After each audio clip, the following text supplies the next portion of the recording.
দুর্নীতির অভিযোগে উত্তাল রাজগঞ্জের শিকারপুর। পঞ্চায়েত সদস্যকে লক্ষ্য করে ডিম ছুড়ে বিক্ষোভ, পরিস্থিতি নিয়ন্ত্রণে পুলিশ। জলপাইগুড়ির রাজগঞ্জ ব্লকের শিকারপুরে চরম আকার নিল রাজনৈতিক উত্তেজনা। তৃণমূলের দীর্ঘদিনের এই শক্ত ঘাঁটিতে এবার দুর্নীতির অভিযোগে সরব হলেন বিজেপি নেতাকর্মী এবং স্থানীয় বাসিন্দাদের একাংশ। বিক্ষোভের মূল তীর ছিল তৃণমূলের পঞ্চায়েত সদস্য জয়নাল আবেদী এবং অঞ্চল প্রধানের দিকে। স্থানীয়দের অভিযোগ, একাধিক উন্নয়নমূলক প্রকল্পে ব্যাপক দুর্নীতি, অনিয়ম ও কাটমানি নেওয়া হয়েছে। এই বিষয়ে বিক্ষোভকারীরা ওই জনপ্রতিনিধিদের প্রশ্ন করলে তারা কোনো সন্তোষজনক উত্তর দিতে পারেননি। বারবার এড়িয়ে যাওয়ার চেষ্টায় বাসিন্দাদের ক্ষোভ আরও বাড়ে। এরপরেই পরিস্থিতি উত্তপ্ত হয়ে ওঠে এবং বিক্ষোভকারীদের একাংশ পঞ্চায়েত সদস্য জয়নাল আবেদীকে লক্ষ্য করে ডিম ছুড়তে শুরু করেন বলে অভিযোগ। এই ঘটনার মধ্যেই নতুন বিতর্ক তৈরি হয় তৃণমূলের অঞ্চল সভাপতি নারায়ণ বসাকের কন্যাকে নিয়ে। অভিযোগ, তাকেও লক্ষ্য করে ডিম ছোড়া হয়েছে। আমরা বারবার করে বলছি স্টাফের গায়ে কোনো হাত দিতে না। আমরা ভিতর থেকে নিয়ে আসি।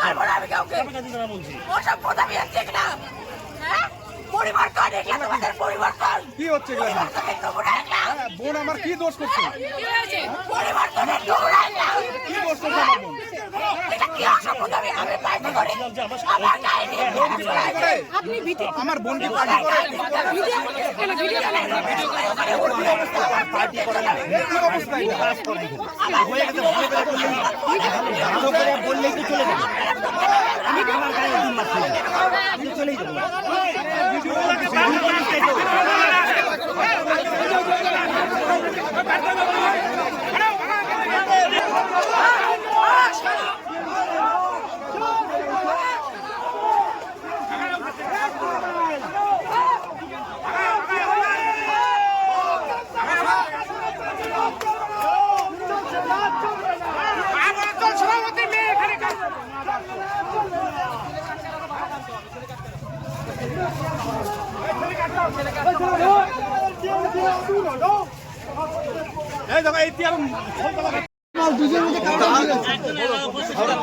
সরকার বলতেছে যে সঠিকভাবে কাজ করুক, জনগণ যাতে পরিষেবা পায়। এখানকার শিকারপুর জীবী দীর্ঘদিনের তৃণমূলের ঘুঘুর ভাষা, এই সরকার আসার পরেও এখনো দেখি যে ঘুঘুর ভাষা কোনো ভাঙে নাই। আমরা চাই স্বচ্ছভাবে সবাই সুবিধা পাক এবং অন্নপূর্ণা ভাণ্ডারের ক্ষেত্রে অনেক অভিযোগ আছে।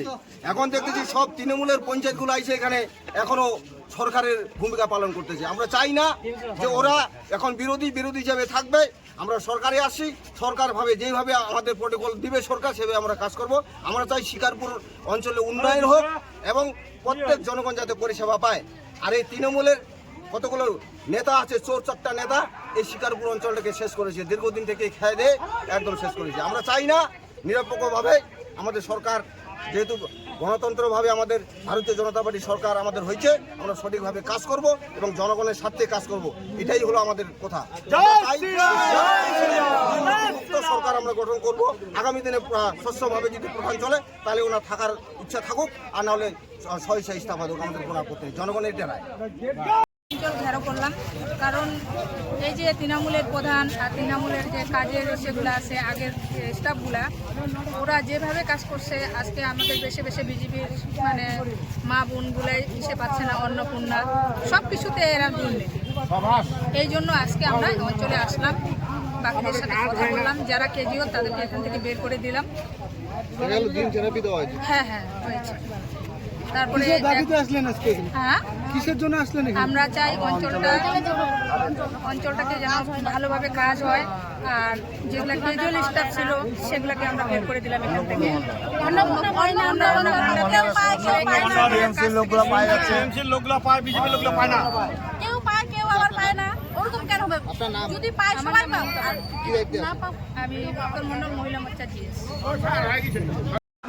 আমাদের কিছু বলে নাই, তাও কন্ট্রাকচুয়াল স্টাফ আমরা সেভাবে কিছু বলতে পারছি না এই বিষয়ে। মানে আজকে কি হলো অঞ্চলের? আমরা দুজন মহিলা স্টাফ এসেছি অফিসে, তো আসার পর জানি না হুট করে সবাই এলো, মানে আসার পর বলতে পারছি না, বলার ভাষা নেই। আর স্টাফ আজকে কি কম ছিল? হ্যাঁ আমরা তিনজনই ছিলাম। কি না আপনার? সাহিত্য দিয়েছি।